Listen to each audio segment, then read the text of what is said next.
পৃথিবীটা কেন তো অদ্ভুত। তুমি যার কাছে সুখ শান্তির জন্য ছুটে যাও, সে তোমাকে কখনোই গুরুত্ব দিবে না।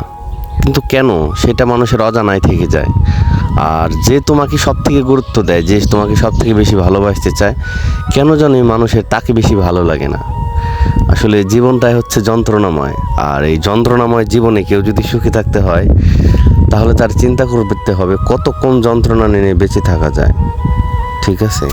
আর মানুষকে কেউ কখনো মনে রাখে না, মানুষের কিছু কর্মকাণ্ড, সেটা ভালো হোক খারাপ হোক, মানুষ অন্তরে থেকে যায়। তো মানুষ আপনাকে কখনোই মনে রাখবে না, আপনার কর্মকাণ্ড, আপনার প্রেম ভালোবাসা দিয়ে মানুষের অন্তরে থেকে যেতে হবে। আর আমি হচ্ছি মানে পৃথিবীতে সুখী থাকার পক্ষে।